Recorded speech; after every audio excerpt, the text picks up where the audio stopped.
Afin de vous aider à faire vos achats en 2011, on poursuit notre ski test des produits 2011, cette fois dans la gamme Volkl, dans la catégorie All Mountain Skiing, ou si vous voulez, les skis tout-terrain, dont on a présenté quelques modèles un peu plus tôt.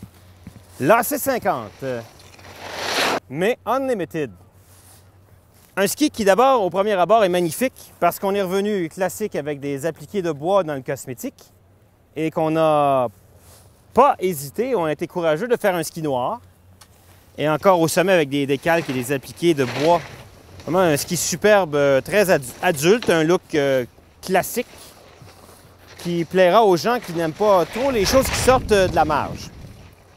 Le ski en lui-même, si on regarde sa construction, son architecture et ses mensurations, on parle de 111 à l'arrière pour que le ski puisse bien laisser libérer le virage, 85 sous le patin et 128 à la spatule.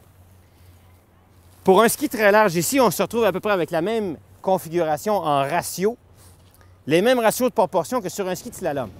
Donc le ski va proposer un rayon statique de 18 mètres. Rayon statique parce que lorsqu'il est sur le mur et qu'on lui fait une projection du rayon, on aura un rayon de 18 mètres. Et quand on fléchit le ski, eh bien, on va réduire la grandeur du rayon que le ski est capable de faire.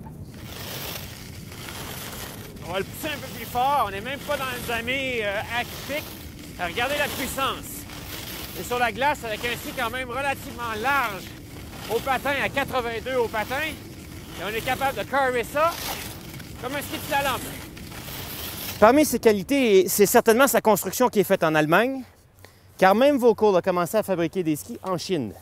Mais dans le cas de la série Unlimited, on continue à les fabriquer en Allemagne, avec un noyau de bois à l'intérieur et une plaque titane, ce qui va permettre une longévité assurée au ski. Volkl est connu pour sa longévité.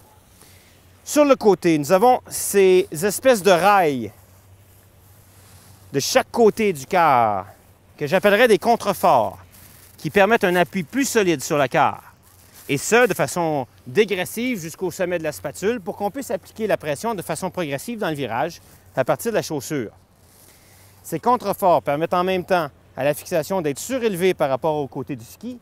Et alors que la plupart des compagnies, dans les skis de haute montagne, veulent nous ramener le plus bas possible près de la neige pour plus de sensations, je dirais que ce système-là fonctionne pour l'Europe ou pour l'Ouest, où on a des neiges rarement glacées et toujours molles. Lorsqu'on a un ski aussi large au patin, eh bien, le levier que permet cette hauteur, ce levier permet d'amplifier le phénomène et d'aider à la mise à quart et de maintenir la mise à quart dans les surfaces dures que l'on rencontre parfois au Québec, parce qu'on le sait, la météo fait des hauts et des bas et on va se retrouver avec des conditions plus glacées que dans l'Ouest ou en Europe. Donc, avantage au AC50 par rapport à d'autres skis dans la même catégorie. La fixation L, le IPT Wide Ride, propose la même butée que sur les fixations Duke de Touring ou encore la fixation Jester. Et à l'arrière, la fixation propose un frein adapté à la largeur du ski. Comment va-t-il se comporter maintenant sur la neige? Eh bien, on l'a dit, il a des proportions en ratio qui sont similaires à un slalom. À 180 livres, je le skie dans une taille de 177 et c'est amplement suffisant. C'est un ski pour les gens qui s'entraînent et qui se mettent en forme au début de la saison et qui se maintiennent en forme tout le long de la saison. Il propose des virages moyen rayon à fond la caisse à cause d'une rigidité très très ferme latéralement, malgré sa largeur de 126 mm. Et une souplesse relative, mais à cause des contreforts, un excellent rebond qui permet de relancer d'un virage à l'autre.